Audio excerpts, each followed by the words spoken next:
बच्चों, कैसे हैं आप? एकदम बढ़िया।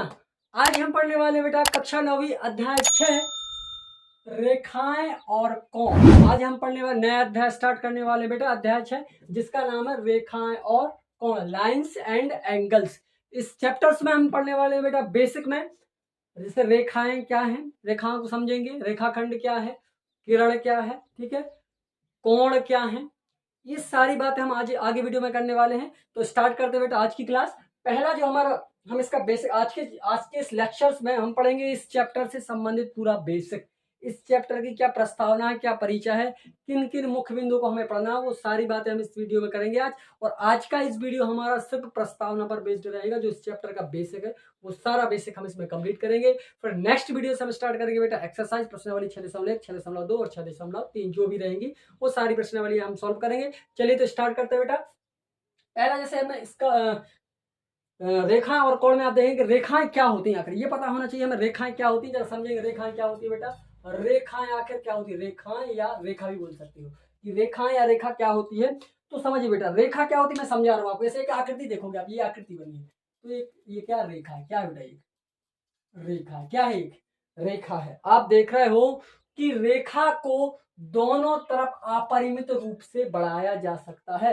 मतलब रेखाएं जो होती है वो अनंत होती हैं, वो कहीं शांत नहीं होती, वो अनंत होती है। मतलब दोनों तरफ आप इसको चाहो तो ऐसे बढ़ा सकते हो, ठीक है। और आप देखो कि रेखाओं में सिर्फ लंबाई होती है, चौड़ाई नहीं होती है, तो वो रेखा कहलाती है। रेखा में लंबाई होती है, चौड़ाई नहीं होती है। रेखा कैसे, इसका कोई अंत बिंदु नहीं होता, ये दोनों तरफ अनंत रूप से बढ़ाई जा सकती है। समझ गए होंगे आप रेखा में। आप इसकी परिभाषा खुद लिख सकते हो, डेफिनेशन मैंने समझा दी है। दूसरा है बेटा जैसे रेखाखंड, इसी का पार्ट जरा समझ लीजिए रेखाखंड क्या होता है। जैसे मान लीजिए जैसे ये है रेखाखंड। अब रेखाखंड क्या होता है इसको भी आप समझेंगे। रेखा मैंने बता दी है, वैसी रेखा है, सॉरी रेखाखंड है। रेखाखंड क्या, जैसे एक आपकी देखिए एक रेखा है और मैंने इसका बीच में ये इतना फिक्स कर लिया, ये दे दिया जैसे 5 सेंटीमीटर। तो आप लिख सकते हो कि रेखा का एक खंड, रेखा का एक खंड, एक निश्चित भाग रेखाखंड कहलाता है। और अगर आप इसको परिभाषित करोगे रेखाखंड को तो आप कर सकते हो कि रेखा का एक निश्चित भाग रेखाखंड कहलाता है। और रेखाखंड के 2 अंत बिंदु होते हैं और रेखाखंड को मापा जा सकता है। रेखा को हम एक प्रकार से नहीं माप सकते क्योंकि वो अनंत जहां चाहे वहां तक जा सकती है, ठीक है, बढ़ाया जा सकता है। लेकिन रेखाखंड फिक्स होता है कि 2 सेंटीमीटर, 3 सेंटीमीटर, 5 सेंटीमीटर, 10 सेंटीमीटर, उसको हम माप सकते हैं। तो रेखा का जो एक निश्चित भाग होता है, एक खंड होता है, वो कहलाता है रेखा खंड। ये दूसरा हो गया हमारा। इसकी परिभाषाएं आप समझते हो, मैं क्या बता रहा हूँ वो खुद आप लिख सकते हो, ठीक है, मैं नहीं लिख रहा हूं। अगला तीसरा नंबर आप देखोगे, बात कर लेते हैं किरण की। किरण क्या होती है, किरण, किरण क्या होती है समझ लीजिए। किरण को आप कैसे परिभाषित करोगे, किरण क्या होती है। तो किरण आप देखोगे कि किरण का एक अंत बिंदु होता है। जैसे देखिए आप देखोगे यहां पर एक ये बिंदु होता है, ये अंत बिंदु किसका, किरण का, एक निश्चित बिंदु से होकर चलती है और एक साइड कहां तक चलती है, अनंत तक। कहां तक चलती है, इन्फिनिटी तक, अनंत तक चलती है। मतलब आप किरण को अगर परिभाषित करो तो आप देख सकते हो ऐसी रेखा जिसका एक अंत बिंदु होता है और एक अनंत होता है। मतलब एक निश्चित बिंदु है पर दूसरी ओर निश्चित नहीं होती, जहां चाहे अनंत तक जा सकती है। फॉर एग्जाम्पल जैसे आप देखोगे क्या है, सूर्य है, सूर्य एक अंत बिंदु हो गया। अब सूर्य से जैसे किरणें निकलेगी तो वो कहाँ जाती है, सीधा चली जाती है पृथ्वी, पृथ्वी को, अब ये ना सर पृथ्वी पे समाप्त हो जाती है, पृथ्वी पे समाप्त नहीं होती बेटा, मैं आपको बता चुका हूँ। ये सूर्य है, फिर अब ये ग्रह है जो इसके चक्कर लगा रहा है, तो भैया ये यहाँ पड़ रही है और कुछ किरणें यहाँ से बाहर भी जाएंगी तो वो अनंत होती है। यही कहलाती है किरण। क्या कहलाती है, किरण। किरण का एक बिंदु निश्चित होता है जो सूर्य है, फिर एक साइड अनंत तक जाती है, उसका कोई निश्चित बिंदु नहीं होता। तो आप लिख सकते हो कि किरण ऐसी रेखाएं होती हैं जो एक ही तरफ चलती हैं और अनंत तक जाती है, वो किरण कहलाती है, ठीक है। अगला पॉइंट हम बात कर लेते हैं, किरण तक हो गया। अब बात कर लेते हैं संरेखी बिंदु। संरेखी बिंदु, संरेखी बिंदु, संरेखी बिंदु पर बात कर लेते हैं जरा। संरेखी बिंदु को आप कैसे परिभाषित करोगे। फॉर एग्जाम्पल मान लीजिए संरेखी बिंदु को आप ऐसे कर सकते हो बेटा कि ऐसे 3 बिंदु, संरेखी का मतलब क्या होता है, देखो ऐसे 3 बिंदु जो एक ही रेखा पर स्थित हो संरेखी कहलाते हैं। जैसे देखिए मैं आपको बता रहा हूं, जैसे हमारा एक बिंदु ये था, एक बिंदु ये था, एक बिंदु ये था, तो आप ये तीनों बिंदु देखोगे कि ये एक ही रेखा पर स्थित। देखो ये रेखा जा रही है, ये तीनों बिंदु से होकर जा रही है। किससे होकर जा रही है? तीनों बिंदुओं से होकर जा रही है। तो ऐसे को हम क्या कहेंगे बेटा? इसका नाम दे दो, जैसे हमने दे दिया ए बी सी।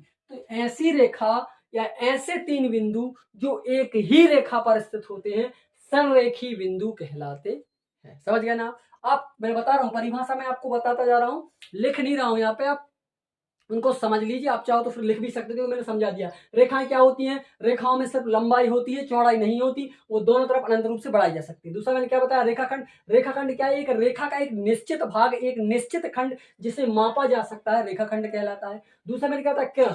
किरण का एक अंत बिंदु होता है और एक अनंत बिंदु होता है, मतलब एक तरफ से दूसरी तरफ जैसे चाहे अनंत तक जा सकती है, ठीक है। लेकिन संरेखी बिंदु क्या होते हैं? ऐसे तीन बिंदु जो एक ही रेखा पर स्थित होते हैं संरेखी बिंदु कहलाते हैं। अगला पॉइंट देखो बेटा, अगला पॉइंट है हमारा असंरेखी। असंरेखी, तो ये आप खुद समझ गए होंगे कि असंरेखी क्या होंगे। असंरेखी बिंदु क्या होंगे आपको खुद पता चल गया होगा। असंरेखी बिंदु मतलब जैसे मान लीजिए हमने बिंदु एक ये लिया, एक मैंने ये ले लिया, एक मैंने ये लिया। तो अब देखो जैसे आप सीधी रेखा आप खींचोगे तो इस बिंदु से होकर जाएगी इसको, लेकिन इसका नाम ए है, इसका नाम बी है, इसका नाम सी है। आप देखो ये रेखा दो बिंदुओं को टच कर रही है, नीचे वाले तीसरे बिंदु को टच कर नहीं रही है। तो आप इसको लिख सकते हो कि ऐसे तीन बिंदु जो एक ही रेखा पर स्थित ना हो, एक ही रेखा पर स्थित ना हो, असंरेखी बिंदु कहलाते हैं। जो ऐसे तीन बिंदु जो एक ही रेखा पर स्थित होते हैं संरेखी बिंदु होते हैं, और ऐसे तीन बिंदु जो एक ही रेखा पर स्थित नहीं होते असंरेखी बिंदु होते हैं। इतनी चीजें मैं आशा करता हूँ आपको ये पांचों की पांचों डेफिनेशंस अच्छे से आपको समझ में आ गई होंगी। ये आपको काम आएंगी बेटा आगे, समझ रहे हो ना आप?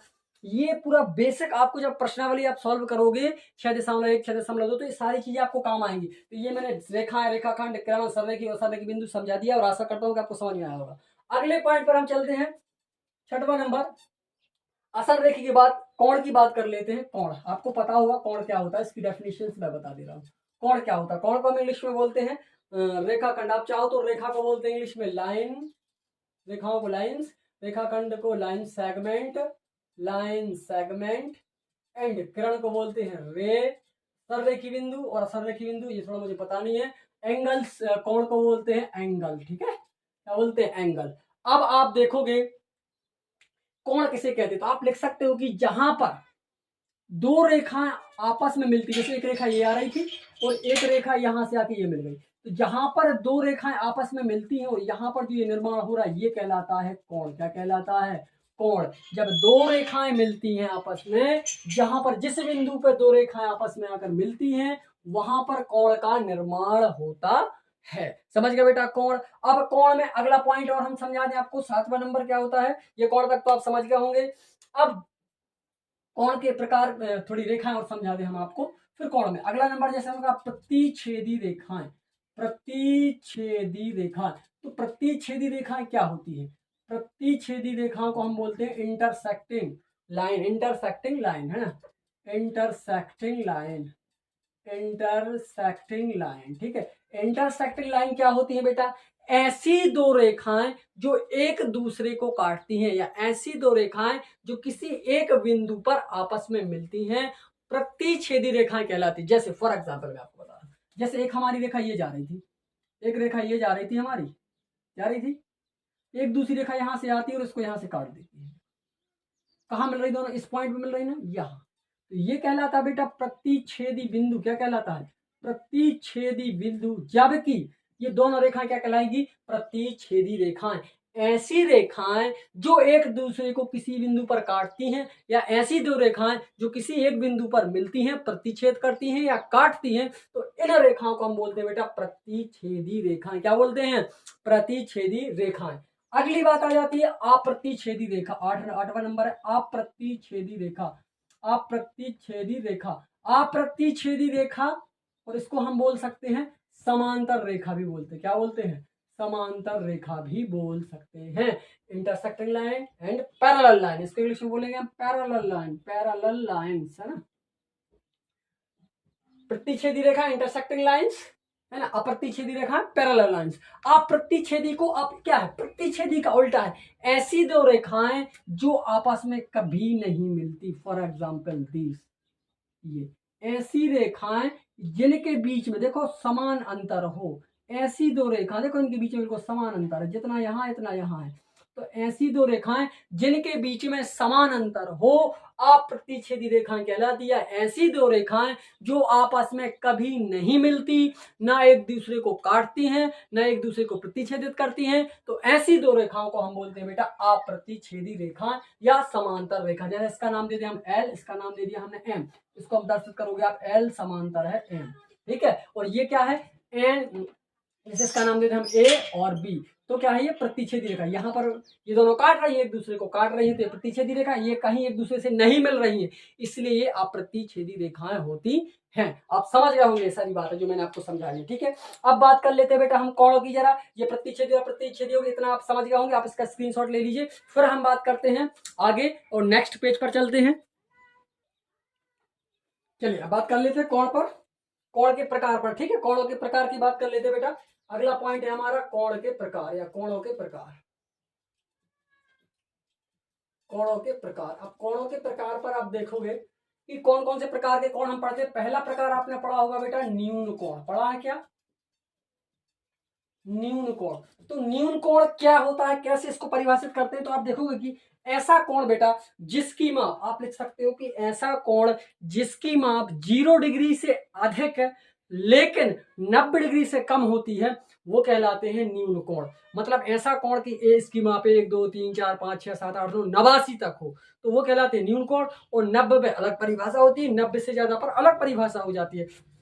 तो आप यहाँ देख सकते हो कि ऐसा कोण जिसकी माप, मैं सीधा लिख रहा हूं यहाँ पे, वैसे नहीं कर रहा हूं, पूरी परिभाषा नहीं लिख रहा हूं। ऐसा कोण जिसकी माप 0 डिग्री से अधिक, 0 से अधिक लेकिन 90 डिग्री से कम हो, 90 डिग्री से कम हो, ऐसे कोण कहलाते हैं न्यून कोण। अब आप इसको बनाओ कैसे, जैसे देखिए यहाँ पे ये था हमारा, ये हो गया, ये 90 से कम हो गया, ठीक है। ये मान लीजिए हमारा 60 डिग्री है, तो ये कोण हो गया हमारा कौन सा बेटा, न्यून कोण। क्या हो गया, न्यून कोण हो गया, ठीक है। चलिए हमारा अधिक कोण, तो अधिक कोण क्या होता है, अधिक कोण मतलब ऐसा कोण जिसकी माप आप देखोगे बेटा 90 डिग्री से अधिक, कैसी हो, 90 डिग्री से, सॉरी अभी हम यहाँ पे अधिक कोण की जगह यहाँ पे कर लेते हैं समकोण, ठीक है, ये थोड़ा सा अच्छा रहेगा। यहाँ पे हम कर लेते हैं अगला समकोण, ठीक है।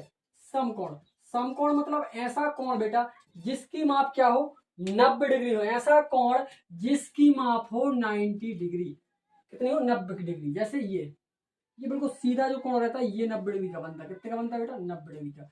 ऐसा कोण जिसकी माप 90 डिग्री के बराबर हो या 90 डिग्री हो, वो कहलाता है समकोण। अगला कोण है बेटा हमारा अधिक कोण, जो भी हमने बताया अधिक कोण, ठीक है। अधिक कोण मतलब क्या, ऐसा कोण आप इसको परिभाषित कर सकते हो कि ऐसा कोण जिसकी माप 90 डिग्री से अधिक, 90 से अधिक एवं 180 से कम हो, कितने से, 180 से कम हो, तो ऐसे कोण को हम कहते हैं अधिक कोण। देखो कैसे बनता है, जैसे ये 90 हो गया, ये 90 से अधिक होना चाहिए, मान लीजिए ये हो गया हमारा पूरा 120 का, ठीक है। तो जो 90 डिग्री से, जो 90 से ज्यादा बनेगा, 100 डिग्री, 110, 120, 130, 140, 179 तक, वो कहलाएगा हमारा अधिक कोण। अगले नंबर पे आ जाते हैं बेटा हम, अगला कोण है हमारा समकोण हो गया, अधिक कोण हो गया, ऋजु कोण। अगला नंबर है बेटा हमारा ऋजु कोण, इसको समझ लीजिए, ऋजु कोण।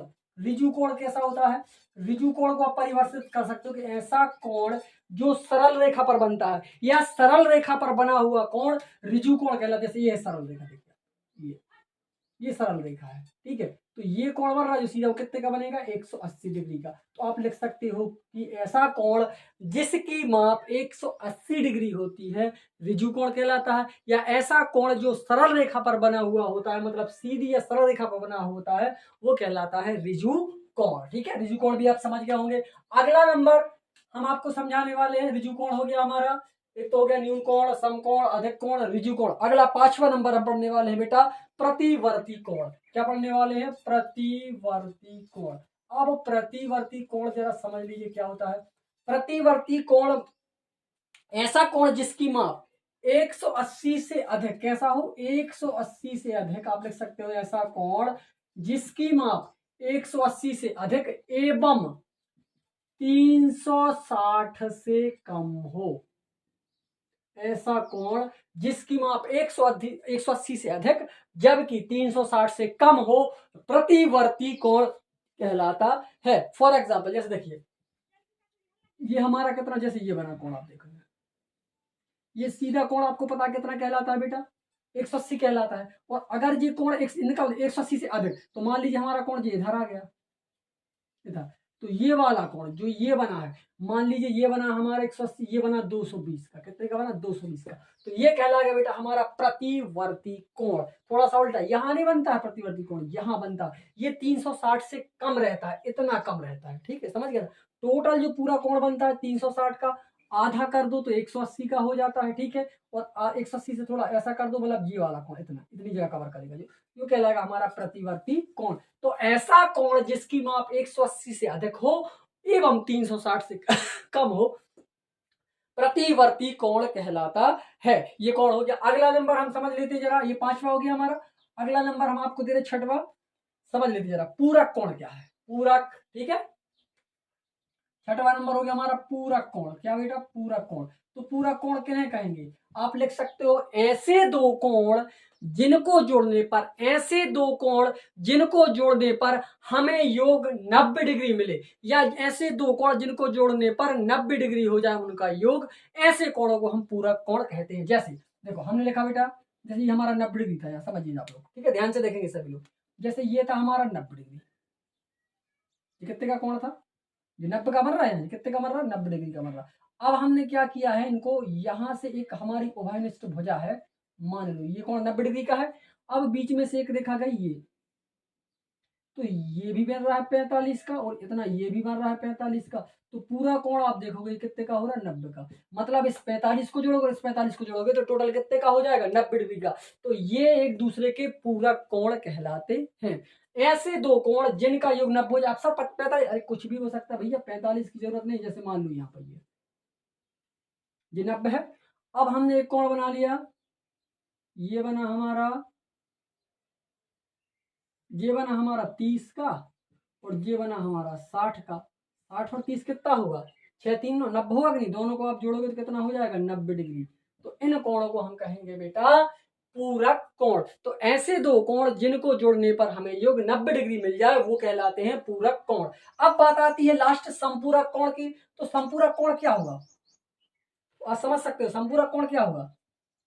संपूरक कोण क्या होते हैं बेटा, संपूरक कोण मतलब ऐसे दो कोण जिनको जोड़ने पर योग हमें 180 डिग्री, पूरक मतलब ऐसे दो कोण ले जिनको जोड़ने पर 90 डिग्री हो जाए तो पूरक कोण कहलाते हैं। और संपूरक कोण मतलब ऐसे दो कोण जिनको जोड़ने पर जिनका योग 180 डिग्री हो जाए वो कहलाते हैं संपूरक कोण। जैसे देखो ये रेखा थी हमारे, ध्यान से देखेंगे सभी लोग, संपूरक कोण जैसे ये था 180, ठीक है, तो यहाँ लिया हमने 180 डिग्री, शायद दिख नहीं रहा होगा आप लोगों को, है ना, 180 डिग्री था ये। अब हमने एक कोण ऐसा ले लिया, ये ले लिया हमने 120 डिग्री, ये ले लिया हमने 30 डिग्री, सॉरी 120, और ये ले लिया हमने 60 डिग्री।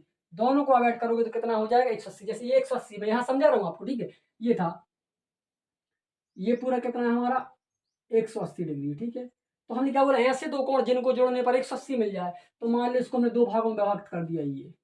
ये हमारा जो भाग है इतना, इतना वाला कोण, ये 120 डिग्री, और ये है हमारा 60 डिग्री। दोनों को आप जोड़ोगे तो कितना प्राप्त होगा, 180 डिग्री। तो जब दो कोणों का योग 180 डिग्री मिल जाए तो ऐसे दो कोणों को हम कहेंगे बेटा संपूरक कोण। ये इसका संपूरक है और ये इसका संपूरक है। जब दो कोणों को जोड़ने पर 180 डिग्री मिल जाए तो संपूरक, और जब दो कोणों का जोड़ हमें 90 डिग्री मिल जाए तो पूरक कोण कहलाता है। समझ गए ना बेटा, ये सारे न्यून कोण, समकोण, अधिक कोण, ऋजु कोण, प्रतिवर्ती कोण, पूरक कोण, समकोण, ये सारे कोण मैंने एक्सप्लेन कर दिए, समझा दिए बिल्कुल सरल तरीके से, आपको पूरे समझ में आ गए होंगे। ठीक है बेटा, इसका स्क्रीनशॉट ले लीजिए। फिर इसके आगे जरा हम बात कर लेते हैं लास्ट और, चलिए चलिए अगला है बेटा आसन्न कोण। आसन्न कोण क्या कहेंगे, इसको समझ जरा। आसन्न कोण, आसन्न कोण की परिभाषा लिख सकते हो बेटा, ऐसे दो कोण, इनकी परिभाषा ही आपको बता रहा हूं।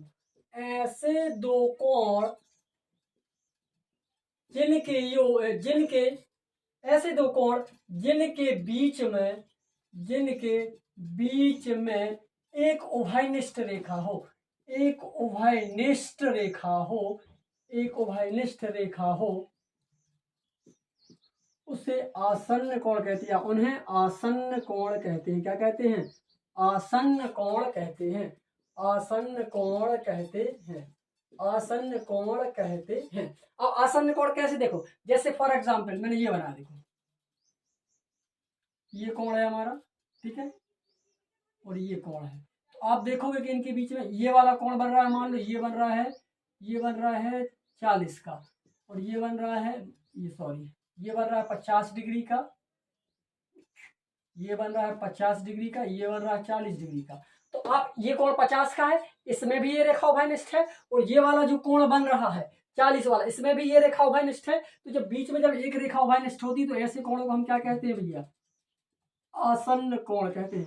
क्या कहते हैं, आसन्न कोण कहते हैं, कि ऐसे दो कोण जिनके बीच में एक रेखा उभयनिष्ठ हो, आसन्न कोण कहते हैं। अब अगली बात आती है आसन्न कोण के बाद रैखिक युग्म। क्या बोलेंगे हम, रैखिक युग्म। अगला कोण बनेगा हमारा रैखिक युग्म, रैखिक युग्म कोण। रैखिक युग्म क्या होता है, रैखिक युग्म का मतलब होता है बेटा जब कोई रैखिक, रैखिक मतलब सीधा एक रेखा में कोण बन जाए। रैखिक युग्म का मतलब होता है ऐसे दो कोण जो मिलाकर एक सीधी रेखा बना ले, ऐसा। जैसे मान लो आप देखोगे कि ये पूरी रैखिक युग्म कितना होता है, 180 का है। अब ऐसे दो कोण जो दोनों मिलकर 180 डिग्री का मेल बनाने, इसमें आप लिख सकते हो जो क्या बोलते हैं, जो रिजु सॉरी हाँ, रैखिक युग्म मतलब ऐसे कोण, आप इनको ये भी बोल सकते हो, क्या बोलते हैं, संपूरक कोण, है ना, संपूरक कोण भी यहाँ आ सकते हैं। रैखिक युग्म मतलब होता है कि ऐसे दो कोण जो मिलकर 180 डिग्री का मेल करें या 180 डिग्री बनाए, ऐसे कोणों को हम कहते हैं बेटा रैखिक युग्म। जैसे मान लो ये था हमारा, ध्यान से देखेंगे सभी लोग, ठीक है, ये था। अब हमने क्या लिखा यहाँ, ये हमारा कोण L था, ये कोण हमारा M था। अब इन दोनों को आप मिलाओगे ना तो देखो एक पूरा ये इतना कोण है और ये इतना कोण है, अगर आप इस पूरे को मिला दोगे तो क्या बन जाएगी, पूरी एक सीधी रेखा बन जाएगी। तो जब एक हमें पूरी एक सीधी रेखा मतलब 180 डिग्री प्राप्त होगा तो ऐसे इन युग्मों को हम, इन दोनों को हम कहेंगे रैखिक युग्म।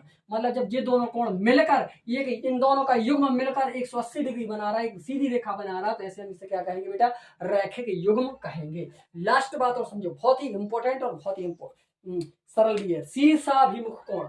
अगला टॉपिक है हमारा शीर्षाभिमुख कोण, इसको भी समझ लो, शीर्षाभिमुख कोण, शीर्षाभिमुख कोण। अब इसको परिभाषित कैसे करोगे आप शीर्षाभिमुख कोण को, तो आप लिख सकते हो कि जब दो रेखाएं ऐसी, जब दो रेखाएं एक दूसरे को, समझना, एक रेखा हमारी ये है और एक रेखा हमारी ये आ रही, जब दो रेखाएं एक दूसरे को काटती हैं, या ऐसी दो रेखा जब एक दूसरे को किसी बिंदु पर काटती हैं या मिलती हैं, तो उनके आमने सामने, इसके आमने ये बना है, इसके सामने ये कोण बना, तो उनके आमने सामने बने कोणों को, यही इसके सामने बना है ये वाला, इसके सामने बना है ये वाला कोण, समझ गए ना। तो ऐसी दो रेखाएं जब भी एक दूसरे को काटती हैं तो उनके आमने सामने बने कोणों को, इनके आमने सामने बने कोणों को हम कहते हैं बेटा शीर्षाभिमुख कोण। क्या कहते हैं, शीर्षाभिमुख कोण।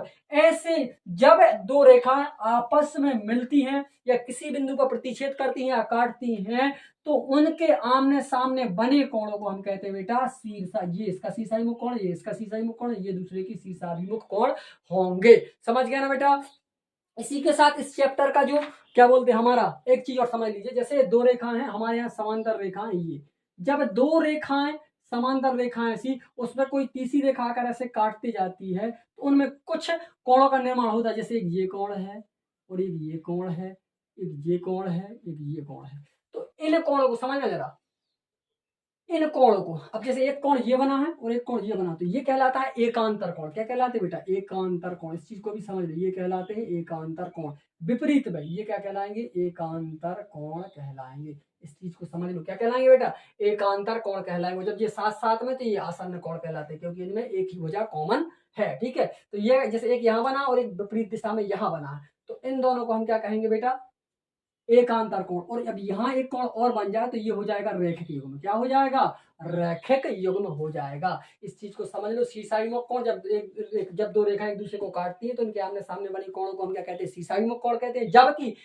जब दो रेखाएं समांतर, उस पर एक तीसरी रेखा दोनों को काटती हुई निकलती है तो उनके देखो, एक ये और इसके विपरीत यहाँ बन रहा है, एक ऊपर और इसके विपरीत नीचे बन रहा है, तो इन कोणों को हम कहते हैं बेटा, और इसको क्या बोलते हैं, एकांतर कोण कहते हैं। मतलब एक के अंतर से बने कोणों को एकांतर कोण कहते हैं, समझ गए। और जब एक ही तरफ बने कोणों को हम आसन्न कोण भी कह सकते है। ठीक है, तो इसी के साथ बेटा अध्याय 6 कक्षा 9वीं रेखा और कोण से संबंध जितनी भी प्रस्तावना थी, जो भी इसका परिचय था, बेसिक था, वो सारा का सारा मैंने इस वीडियो में लेक्चर में कंप्लीट कर दिया है। और बिल्कुल जितना हो सके उतनी सरल तरीके से मैंने आपको समझाया है, एक एक चीज बिल्कुल बारीकी से समझाई। आपको आशा करता हूँ कि आपको समझ में आया होगा और सब कुछ आप में बिल्कुल समझ में आएगा। बस ध्यान से, पेशेंस से आपको पढ़ना है, सीखना है और पूरा वीडियो देखना। आपको स्किप बिल्कुल भी नहीं करना। अगर आपको छोटी छोटी चीज समझना है तो पूरा वीडियो देखना पड़ेगा, आपको बिल्कुल स्किप नहीं करना है। ठीक है बेटा, और अच्छे से पढ़ना, अच्छे से स्टडी करना। अगर आपको हमारा वीडियो अच्छा लगे बेटा तो लाइक शेयर कमेंट जरूर करें, और अगर आप हमारे चैनल पर वीडियो पर नए हैं तो हमारे चैनल को सब्सक्राइब जरूर करें। मिलते हैं बेटा नेक्स्ट लेक्चर में,